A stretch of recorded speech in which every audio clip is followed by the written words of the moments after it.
Assalamualaikum warahmatullahi wabarakatuh. Ketemu lagi dengan saya, Weti Yunisi.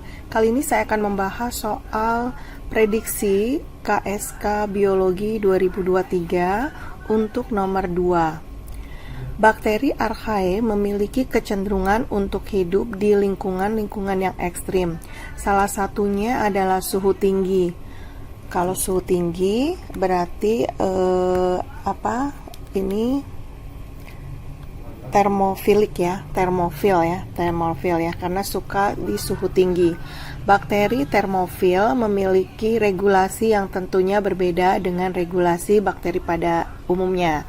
Tentukan apakah pernyataan berikut benar atau salah. Nah, yang pertama, yang A, gugus ether lebih cocok digunakan untuk mengikat asam lemak pada bakteri termofil. Jadi untuk archaea ya, untuk archaea ya, ini kuncinya archaea bacteria ya, itu archaea bacteria itu untuk mengikat asam lemaknya adalah gugus ether ya. Sedangkan untuk eubacteria ya, eubacteria itu mengikat asam lemaknya itu adalah gugus ester gitu ya. Oke, jadi untuk yang A, gugus ether ya, untuk archaea bacteria ya, yaitu bakteri termofilik ya. Berarti untuk yang A ini pernyataan A adalah benar ya, benar. Oke. Kemudian yang B, peran dari asam amino tidak berpengaruh terhadap stabilitas sel. Jadi kalau sel ya, kalau dilihat dari bakteri, untuk sel itu kan dia mempunyai dinding sel gitu ya. Dinding sel selnya itu adalah peptidoglikan ya. Oke, nah ini glikan, peptidoglikan ya, peptidoglikan. Nah, salah satunya penyusun dari peptidoglikan itu adalah protein ya kan, protein. Nah, protein ini merupakan kumpulan dari asam amino ya, asam amino ya. Kalau misalnya peran asam amino ya tidak, nah ini ada kata-kata tidak berpengaruh terhadap stabilitas sel. Jadi dinding sel itu pada bakteri peptidoglikan ini sangat mempengaruhi stabilitas sel ya.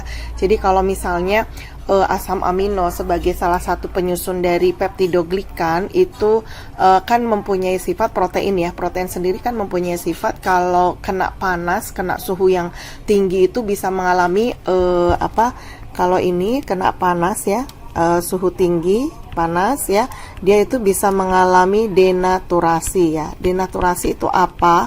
Denaturasi itu adalah kerusakan gitu ya, kerusakan. Jadi kalau misalnya di pernyataan B, peran dari asam amino tidak berpengaruh pada stabilitas sel, ya tentunya pernyataan ini adalah salah gitu ya, karena sangat-sangat berpengaruh. Oke, kemudian pernyataan C, bakteri termofil ya, saya ganti dulu untuk warna biru ya. Bakteri termofil ya memiliki komposisi murein ya. Murein itu apa sih? Murein ya, murein itu nama lain dari peptidoglikan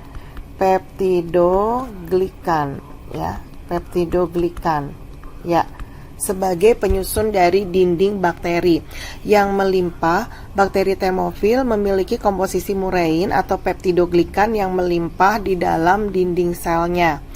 Karena termofil itu kan tadi adalah hidup pada suhu yang tinggi ya, hidup pada suhu yang tinggi atau panas, maka tentunya untuk bisa menjaga stabilitas bakteri tersebut, dia harus mempunyai dinding sel yang melimpah atau dinding sel yang tebal. Jadi dinding selnya ya, kalau ini misalnya bakteri ya, Oke, dinding selnya itu dia harus tebal gitu ya, harus tebal. Kenapa? Karena dia hidupnya di suhu yang tinggi atau termofil. Jadi bakteri termofil memiliki komposisi murein atau peptidoglikan yang melimpah di dalam dinding selnya itu adalah betul.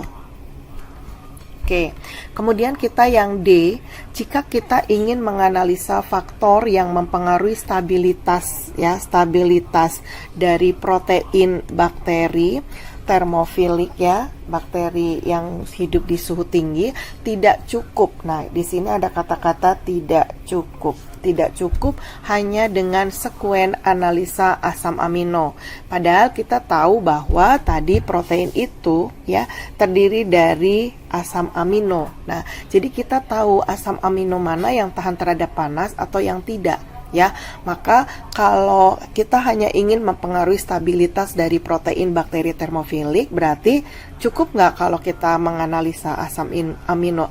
Pastinya cukup ya, tetapi memang tidak lengkap gitu ya. Jadi kalau di sini ada kata-kata tidak cukup, maka pernyataan yang D ini adalah salah. Jadi untuk nomor 2 ini, yang A itu adalah benar, kemudian yang B adalah salah, kemudian yang C adalah benar, dan yang D adalah salah. Ya, sebentar, adalah salah. Nah, oke, demikian tadi pembahasan nomor 2. Tunggu dengan nomor selanjutnya ya. Terima kasih. Wassalamualaikum warahmatullahi wabarakatuh.